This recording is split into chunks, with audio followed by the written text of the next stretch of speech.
Na verdade, não podemos dizer que... Oi, Kiki! Que essa é a primeira live de 2021, porque nós não estamos em 2021. Olha que coisa incrível, gente. Pelo ponto de vista científico, astrológico. Kiki, leve surpresa. E espiritual, não chegamos em 2021. Para calcular a egrégora espiritual do ano, né, tem que esperar o ano finalizar e ver quantas pessoas foram capazes de realmente transcender o ano, né? E incrivelmente em 2020 as pessoas ficaram muito, como é que a gente vai dizer? Muito marcadas. Foi um ano que marcou muito forte nas pessoas. E como foi um ano que marcou muito forte nas pessoas, a egrégora ficou muito densa. Então a gente calcula que para limpar a egrégora espiritual de 2020, a gente vai conseguir fazer isso só no começo de fevereiro. Espiritualmente falando, nós entraremos em 2021, assim, em fevereiro, mas não posso nem dizer quando, porque não tem uma previsão, devido à densidade da egrégora do planeta. É interessante, né, que 2020 ele trouxe umas coisas de muita gente que se deu bem, muita gente... Estou explicando aqui, Carolzinha. Muita gente que se deu bem, muita gente que agradeceu, mas houve muitas baixas, né, na humanidade, muitos desencarnes coletivos, e tudo isso deu uma densidade a mais para a egrégora do planeta. E aí... Ai, Carol. Oi, Bruno. E então a gente vai tá aí preso na egrégora espiritual de 2020 até meados de fevereiro, que não sabemos exatamente quando, e o ano astrológico é em março, e cientificamente, alguma coisa também na ciência diz que o ano não é 2021. De nenhum momento, de nenhuma forma, pela primeira vez na história, a astrologia, a ciência e a espiritualidade chegaram num acordo comum. Não estamos em 2021. Então é isso. Eu vim aqui meio que sem avisar e vim reproduzir uma conversa que eu tive, essa minha capacidade de conversar com inúmeras consciências, né? Eu estava lendo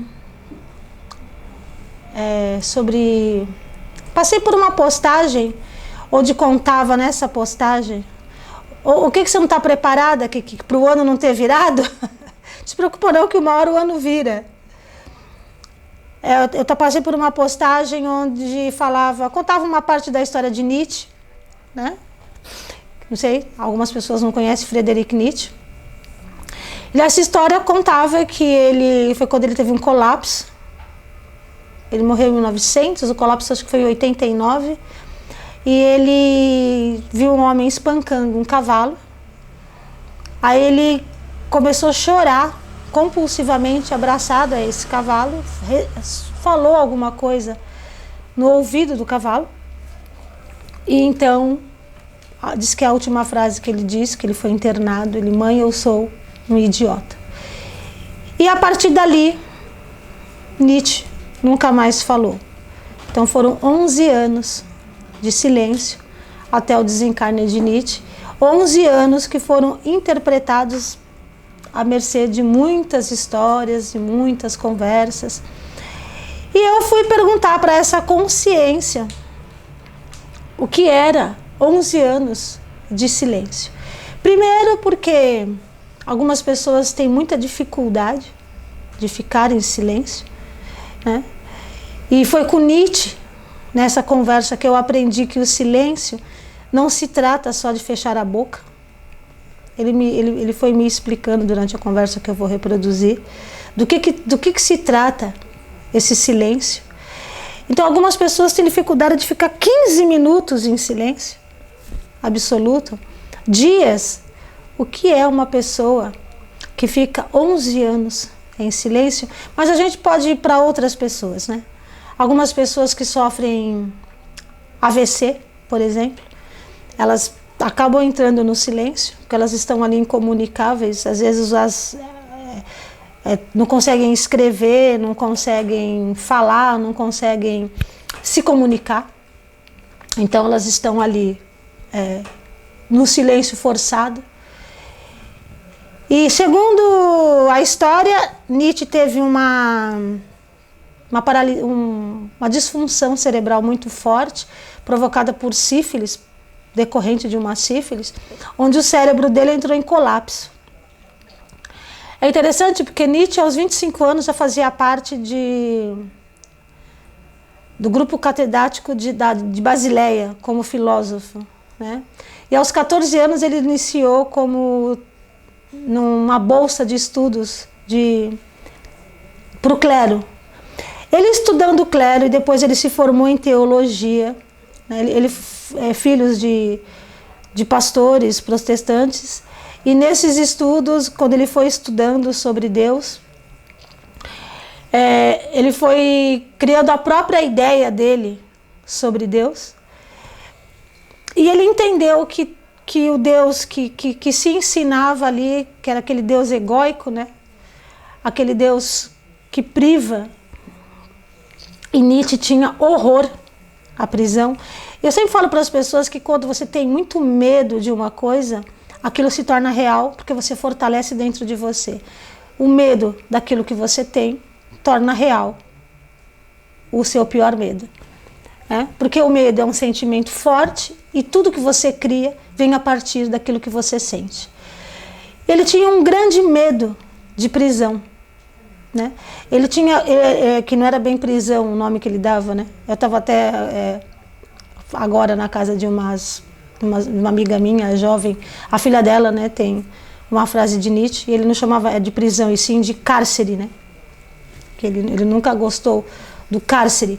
Ela não sabia que eu faria essa live sobre Nietzsche. E interessantemente foi onde ele ficou. E por mais que as pessoas falam que ele teve um bug cerebral, né, as funções de Nietzsche existiam ainda. O Nietzsche ouvia, Nietzsche enxergava, ele estava ausente, mas tudo aquilo ainda fazia parte dele. E aí, quando eu perguntei para ele como foi ficar 11 anos em silêncio, ele falou: eu fui silenciado, né? Mas eu não fui silenciado totalmente na minha mente. E falei: como que você fez para silenciar a sua mente durante 11 anos?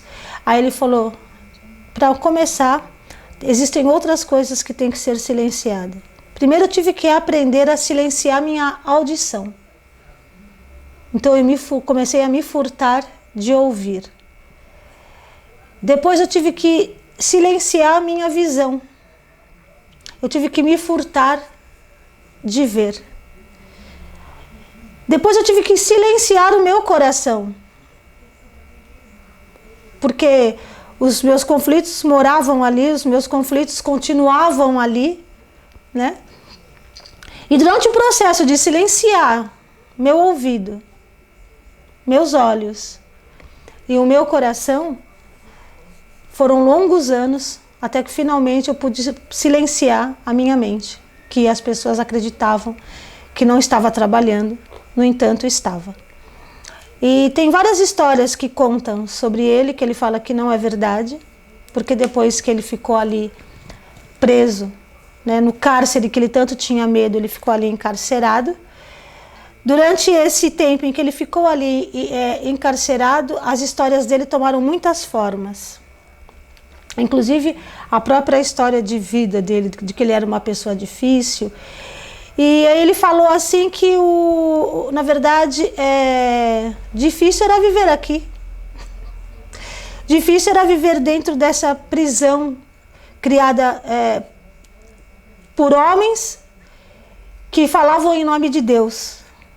Porque até ele entender depois, né, que não havia essa prisão criada por Deus, mas por homens que falavam em nome de Deus, e que criou essa prisão em toda a humanidade, né? Se você hoje, em pleno século XXI, existem muitos prisioneiros da doutrina, de religiões, de culpa, né? De martírios em nome de algo divino. E ele falou que era impossível um ser humano se dizer saudável aqui, dentro da sua natureza. Eu queria achar a palavra que ele falou, porque eu não estou lembrando. Mas ele quis dizer dentro do seu estado natural. Né? Você sendo quem você é, sem a roupagem, sem os personagens que você tem que interpretar para o mundo, sem os personagens que você tem que interpretar para a sociedade, sem o fingir que é o melhor amigo, fingir que é um cara bacana, fingir, sem nada disso, sendo você, livre de amarras sobre quem é você, sobre seus gostos, sobre o que te incomoda, poder falar livremente. Era impossível, ele acha que é impossível hoje, em pleno século XXI, imagine no início do século XX, final do século XIX para começo do século XX. Estamos falando de mais de um século de história.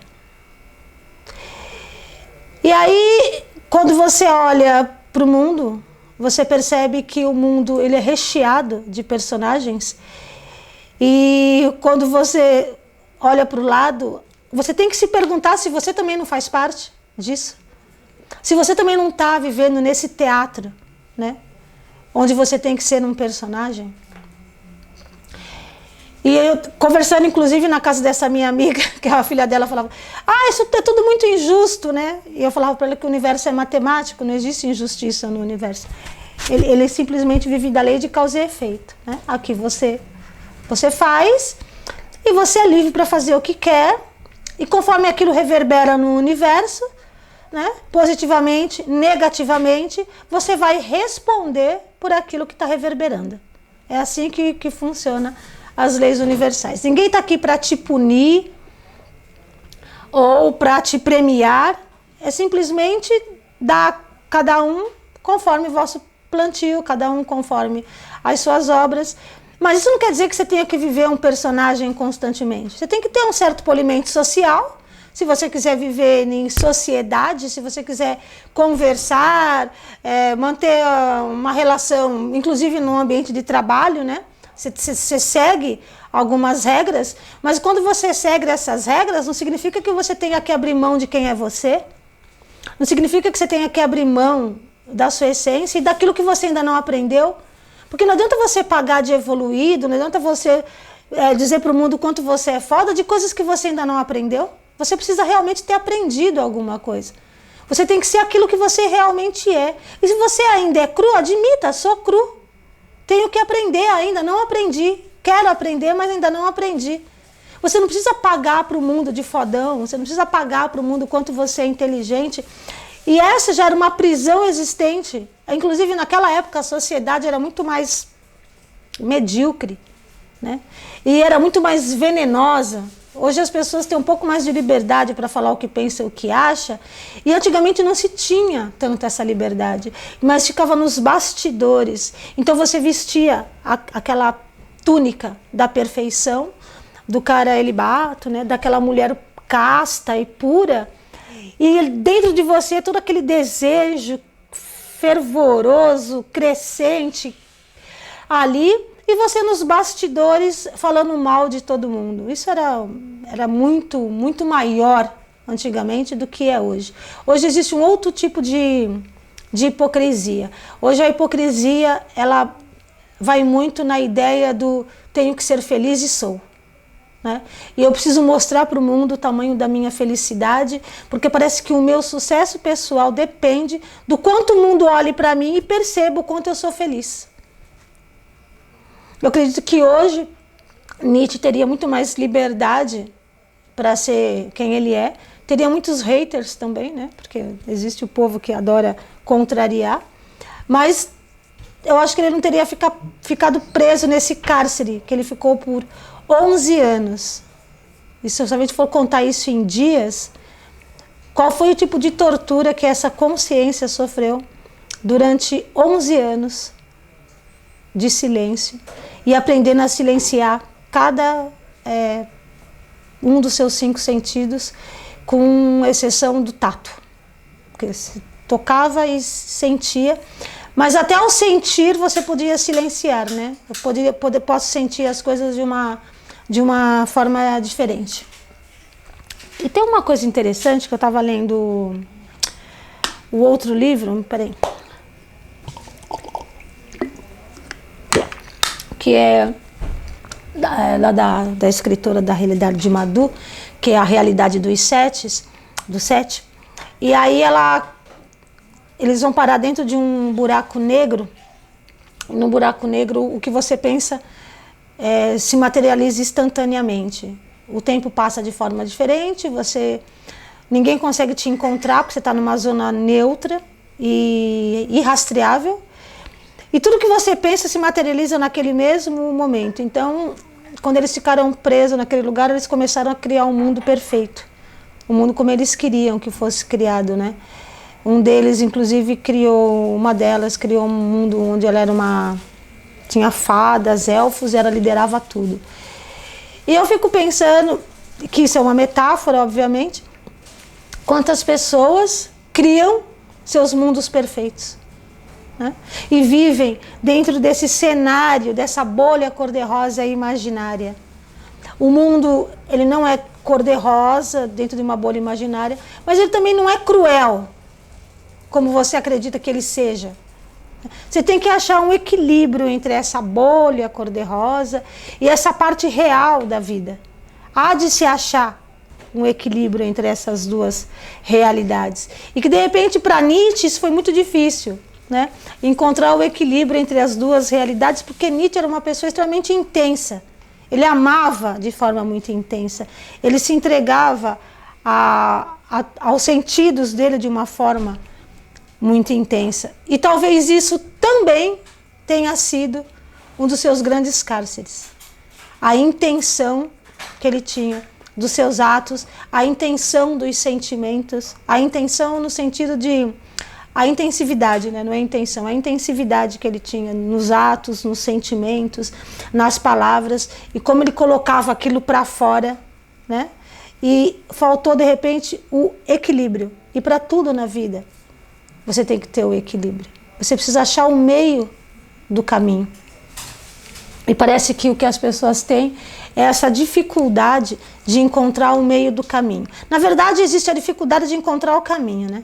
Primeiro você tem que encontrar o caminho e depois, no caminho, encontrar o meio do caminho. As pessoas estão sempre muito perdidas em exageros, né? Ou tudo muito dramático, ou tudo muito leve demais, tudo muito de boa. Eu sou zen, eu conheço um monte de gente que tem esse discurso, tá? Eu sou zen, eu tô zen, e como eu leio o coração, né? Eu leio o campo eletromagnético, eu tô vendo aquele coração todo em conflito, aquele campo todo em conflito, mas o discurso é que eu tô bem. É o desequilíbrio. Como diz a música, que você saiba que rir é bom, mas que rir de tudo é desespero. Alguma coisa aí, João Paulo?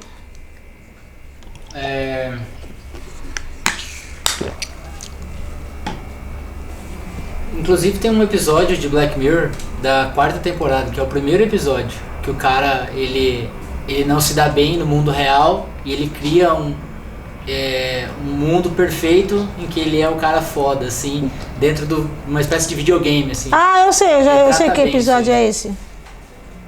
Que e ele prende todo mundo lá naquele... todo mundo que as ele pessoas não se dá bem, ele prende no mundo dele. Sendo subjugado por ele, né? Uhum. Então, existem várias prisões mentais nesse sentido aí. A Cindy falou que Mayumi é o segundo nome dela. A Carol Quilos falou, como assim? O Bruno fez um olhinho. A Carol falou que o coração dela não aguenta o susto. A Quitéria deu oi, deu joia. O Bruno deu nossa. A Quitéria, meu Deus, não tô preparada pra isso. Quando você falou de 2021 não ter chegado. Eu vou repetir porque tem gente que chegou agora. Sim. Quando você estava falando do Nietzsche, que era impossível você não ser um personagem, eu falei que agora também, atualmente, é difícil não ser um personagem. As pessoas são, né? Sim. Crislene fez coraçãozinho, Valéria coraçãozinho. Crisinha. Valéria falou que você é o amor da vida dela. O Bruno falou super interessante. Marcelo tá perguntando, trago verdades? Pois é, trago vertentes, olha lá. Trago as vertentes do ego do nosso curso. Carol Quirilos falou, apesar de estar sofrendo com a conexão da internet aqui, você continua perfeita como sempre. Carolzinha, você é meu amor. A Lezinha Soares falou, oi patroa linda. Ah, a Lê é minha ex-funcionária, ela me chama de patroa até hoje, olha que amor. Oi, Ale. Deixa eu falar o que eu falei no início, assim, eu tava falando para as pessoas que aconteceu uma coisa muito incrível, né? Os cientistas falam que nós não estamos em 2021, a astrologia fala que nós não estamos em 2021, só em março, e espiritualmente falando, a egrégora ainda é de 2020, que normalmente lá para o dia 15 e 20 de janeiro essa egrégora é limpa. Esse ano, pela densidade dos acontecimentos de 2020, lá no começo para meio de fevereiro é que essa egrégora de 2020 vai ser limpa. Então nós ainda estamos, sob o ponto de vista científico, astrológico e espiritual, vivendo em 2020. Acreditem. Eu li na internet, logicamente que na internet pode estar errado, mas parece que são 6 anos de diferença no calendário. Então hoje a gente estaria em 2015, não 2021. Mas isso que calendário? Maia? Porque calendário... O gregoriano está 6 anos errado. Não, calendário gregoriano está 3 meses, 3 anos, 7 meses e 15 dias em desacordo com o Juliano. Então, se a gente fosse ver numerologia, esse tipo de coisa, da mudança de um calendário para outro, você sabe que isso é a primeira vez que isso sai na internet, né? Porque eles têm uma preguiça muito grande, embora a ONU já saiba desse dado, dessa diferença no calendário, mas a preguiça de mudar tudo, de ter que modificar todas as coisas, eles mantiveram o calendário por 3 anos, 7 meses e 15 dias errado. Então, em tese, nós não estaríamos nem em 2021, estaríamos em 2025, 24 e alguma coisa. O Amir deu joia, o Marcelo falou trago vertentes. O Marcelo está falando trago vertentes porque o nosso curso do Ego, que vai começar a iniciar no dia 10 de fevereiro, já está saindo do forno com todas as... Inclusive com a aula 0 que a gente vai mostrar, para divulgar para vocês assistirem, para se animarem, a conhecerem um pouquinho mais sobre vocês mesmos, para inclusive fugirem de prisões mentais, porque se existe uma prisão que é cruel, é a prisão mental e a prisão emocional. A Crislene falou dia 35 de dezembro de 2020. Isso, Crislene! 35 de dezembro de 2020. A Carol Quirilos falou, quando passou a virada do ano, a sensação foi de nada mudou. A sensação, a emoção energética de tudo. Bem que você me avisou no dia 31. Mas eu acho que se as pessoas pararem com essa ilusão, saindo das prisões, né, gente? Saindo desse desequilíbrio de euforia desnecessário. Porque se a gente vai falar de comemorar o quê? Né? A gente vai comemorar só se for o crescimento espiritual que foi capaz de ter acontecido em 2020, né? Muita gente realmente deu uma acordada, deu uma reavaliada, deu um restart aí na vida, um reset, mas teve muita coisa também que aconteceu que chocou o mundo, chocou o país. Então, a gente, de novo, o equilíbrio. Eu não vou chorar, mas também não vou comemorar. Vou comemorar exatamente o quê? Eu vou agradecer. Agradecer é ok. Agradecer é válido, né? Agradecer o que quer que tenha trazido esse ano, nós agradecemos. Mas eu não sei se cabia também toda essa pseudo-comemoração que as pessoas querem fingir, né? Que tá tudo bem, que agora as coisas vão ser diferentes. Tá, ó, gente, não vai ser, tá? 2021 é ano do karma, e aí ainda tem karma coletivo. Espero que você tenha se protegido com o seu karma individual, mas ele ainda é um ano denso, e teremos anos densos no caminho. Então não vamos ficar se iludindo aqui, não vamos ficar se iludindo. A Valéria falou dia 10/2. É o início do nosso curso sobre as vertentes do ego, que eu acredito que as pessoas não têm a menor ideia do que isso significa, porque as pessoas acreditam que ego é tudo que elas leem na internet, elas não sabem nem que se trata de um estado de espírito inerente a todo e qualquer ser humano. A Carol falou que eu salvei ela, porque eu avisei da live. Carol, cadê a notificação aí, sua palhaça? A Valéria falou que amanhã tem página pronta. Ouviu aí, Cris? Amanhã tem página pronta e a gente vai fazer a aula 0 para postar para vocês. Para quem não conhece a gente, para quem quer ter interesse em conhecer, entre em contato com a Val para poder receber a aula 0. A Valéria falou 36, Cris, deu risada. A Dalgisa Petrova falou, acordar dói muito. Então, eu penso que eu não sei se essa... eu acho que a dor ela é muito mais da ilusão do que da elucidação, né? Quando você vai tirando os seus véus, porque quando você acorda, não é que você acorda para a verdade total dos fatos. O acordar ele é muito gradativo, né? Por isso que a gente fala, esse curso vai ser muito importante, porque ele vai ensinar você a lidar com esse seu acordar. E entender que não existe essa dor, né? Quando dói, é o teu ego que dói. A sua consciência, ela entra em prece, ela agradece. Ela está despertando, ou ele está despertando. O seu ego quer te manter preso naquilo, né? Ele quer continuar no controle. Carol falou assim, Margot, existe alguma explicação para as pessoas que são silenciadas através de AVC? Alguma relação com o chakra laríngeo? Quem perguntou? Quirilos. Então, eu não sei se tem necessariamente uma relação com o chakra laríngeo, porque quando você tem um AVC você pode se calar, né? Mas você pode escrever, dependendo do AVC que você tem, a tua voz pode vir através da digitação, da escrita, né? E não necessariamente. Normalmente as pessoas que sofrem AVC são pessoas que o corpo está mandando um tipo de recado, você não está bem, você tem que parar. Ou porque são pessoas que ficam naquela loucura do corporativo, workaholic, pessoas que não olham para o seu lado espiritual, pessoas que estão muito na terceira dimensão, e aí eles dão um AVC para você, né? Porque o teu corpo está te avisando, as coisas não estão bem. Vá procurar mudança, vá procurar uma reforma íntima, ou mesmo um médico. Porque às vezes a pessoa tem dor de cabeça e toma Neosaldina. Fica à base de Neosaldina, café, aspirina, achando que é cefaleia, enxaqueca, e na verdade ela já está com um AVC ali, acontecendo.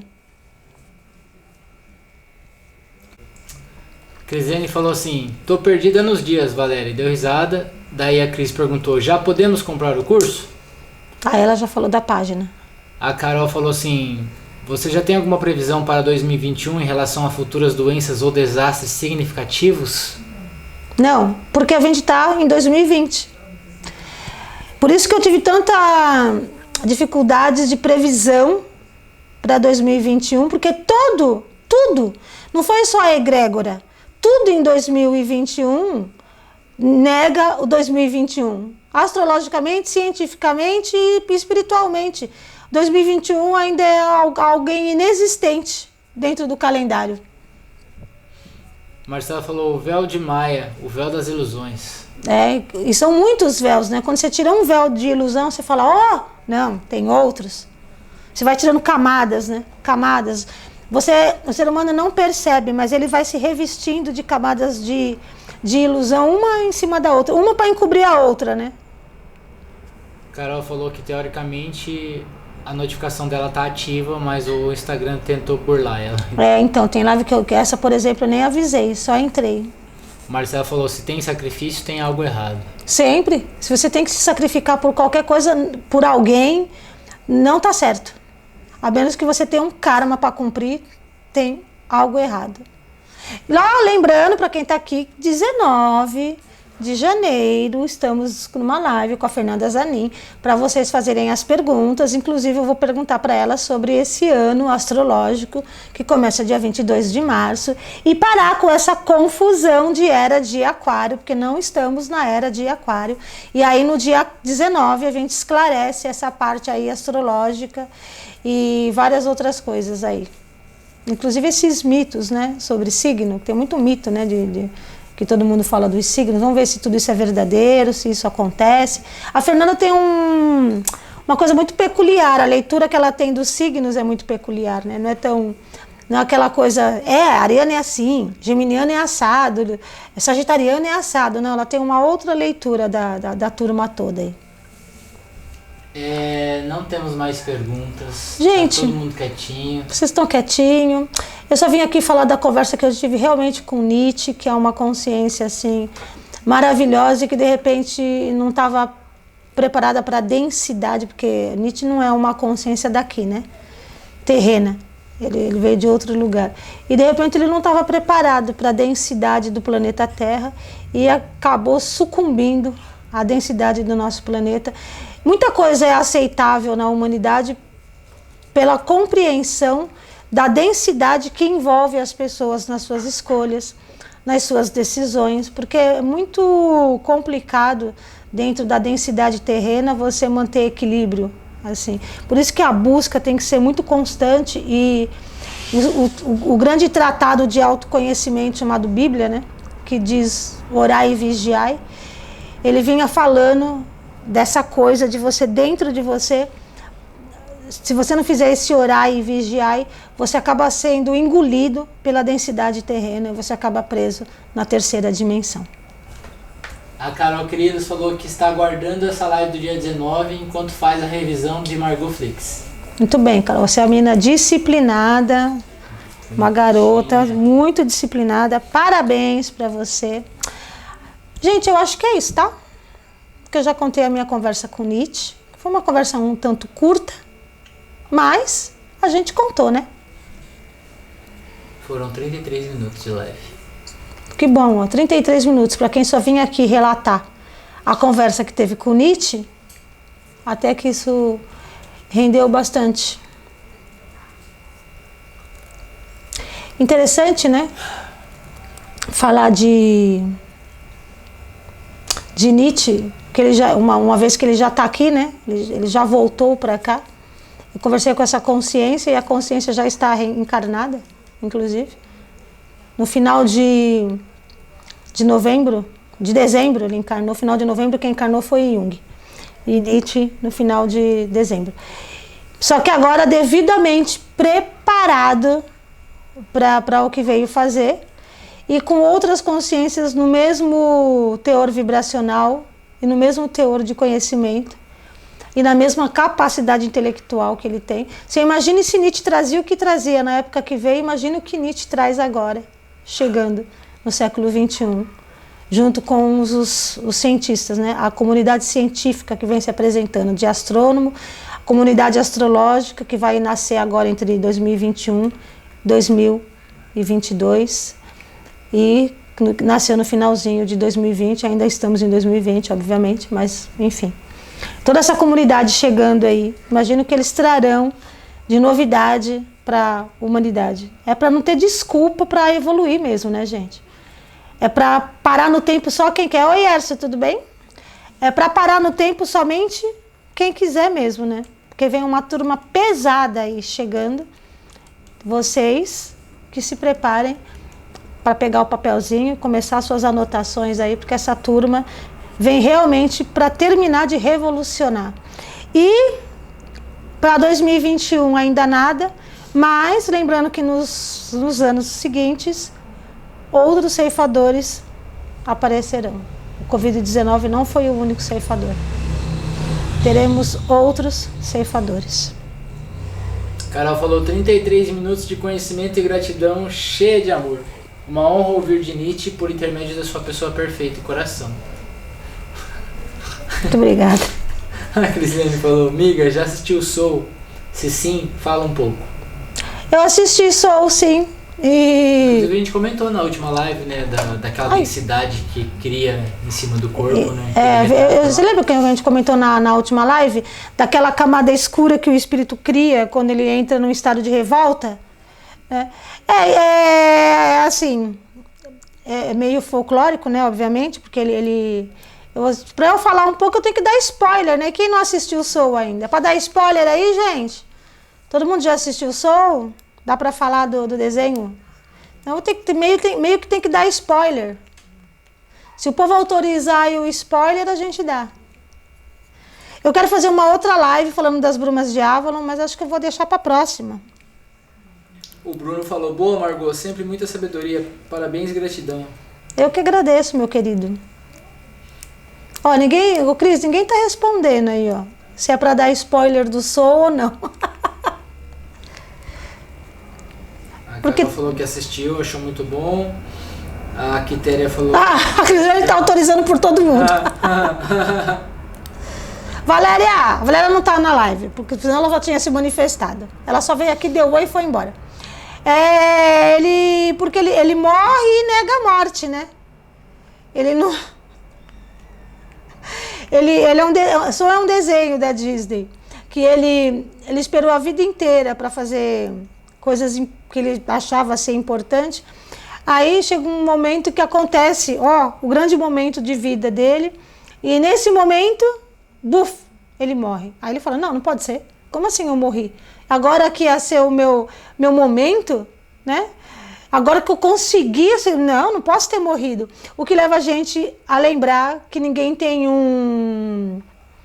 A Valéria, que ninguém tem uma data de validade, um código de barra dizendo, vou morrer tal dia. E aí tudo que eu quero fazer daquilo que eu sou apaixonado, da minha paixão, eu tô deixando, eu tô protelando, né? Procrastinando para um outro dia.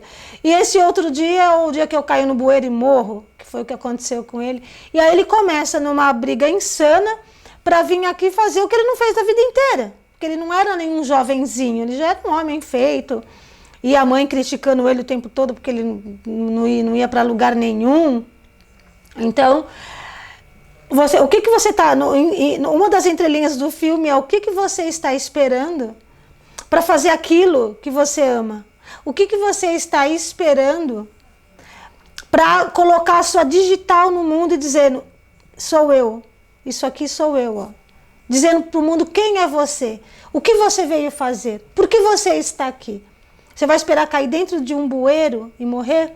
E aí começa a contar toda a saga dele, que ele tenta voltar para cá. E tem uma coisa que ele faz, né? Ele acaba salvando um espírito que até tem... É engraçado que até Jung vai falar e perde a paciência com ela. Ninguém consegue convencer ela que ela tem que voltar para a Terra. Que ela tem que achar o propósito dela e voltar para a Terra para encarnar, né? E aí ele... aleatoriamente, acaba conseguindo trazer ela para a Terra, só que ela vem no corpo dele, ele vem no corpo de um gato. E aí tem que ir a saga toda para tirar ele do corpo do gato, devolver o corpo dele, porque ele tem que cumprir o que ele veio fazer, que é tocar lá na noite. E ela tem que procurar o propósito dela. Só que quando ele vai fazer a troca... ela não queria entrar, mas quando ela chegou aqui no corpo dele, ela começou a prestar atenção na terra, ela começou a prestar atenção nos humanos, ela descobriu que não era tão terrível como ela achava que era. E aí ela não quer mais sair do corpo dele. Ela se recusa a devolver o corpo dele, né? E aí ela fala, não vou trocar não, de sai louca. E ele começa a ir atrás dela. Uma coisa interessante nesse aspecto, dele ter voltado no gato, ela no corpo dele, é que existem encarnações compulsórias, as pessoas não sabem, mas na faixa de Gaza, por exemplo, às vezes é para um espírito nascer e nasce outro, porque eles tomam a revelia mesmo, o corpo, e nascem. Chama-se encarnação compulsória. Mas não compulsória, porque às vezes você não quer encarnar, você não quer voltar, você quer ficar lá onde você está bonitinho. E eles falam assim, não, você tem que ir também, é encarnação compulsória. Inclusive a Rafaela, filha de uma amiga minha, a Ana, que não deve estar aí, não queria vir. Ela tinha meses, ela foi parar no hospital com pneumonia, ela falava assim, eu vou morrer porque eu não queria vir para cá, vocês que mandaram eu nascer. E eu falava para ela, Rafaela, se você morrer, você vai ser considerada suicida e a gente vai deixar você presa durante muito tempo no Vale do Suicida sem te resgatar. E essa criança ia para o hospital e voltava do hospital e a mãe dela desesperada até o momento que eu trouxe ela para o meu corpo, expurguei a tristeza dela através da incorporação mesmo, que eu chorava compulsivamente, era ela. A mãe entendeu, começou a levar ela no centro, porque a mãe dela é o pai evangélicos, entendeu que se ela não fizesse isso, a filha não ia sobreviver, porque ela ia tentar morrer. Olha como isso é incrível, as pessoas às vezes não acreditam, mas ela tinha 3 meses de vida e já estava tentando ceifar a vida dela, indo para o hospital com pneumonia. Hoje a Rafaela está com 4 anos, vai tudo muito bem, obrigada. Já desistiu já aceitou a Terra. Ela era a alma 22 do 22, filme, né? Que não queria ficar aqui de jeito nenhum. E existe essa outra encarnação, que é compulsória, mas não por parte espiritual, do próprio espírito que toma o lugar de outro e vem. A revelia, né? A revelia, que é a encarnação feita a revelia do mundo. Mas como que o mundo espiritual permite isso? O mundo espiritual permite muitas coisas, assim. Porque depois você acerta as suas contas, né? Onde você estava que não vigiou? Aonde que o outro conseguiu, a tua revelia, tomar o corpo que te pertencia? Parece uma coisa muito surreal, né? Essa é viagem, né? Mas se você soubesse o que acontece, e Shakespeare já dizia, né? Existe mais mistérios entre o céu e a terra do que sonha a nossa vã filosofia. Se tivesse a minha capacidade mediúnica de ter um pouco de entendimento, de saber o que acontece entre os tantos outros planos, que não é só 2, né? Mas os tantos planos, vocês ficariam bem chocados.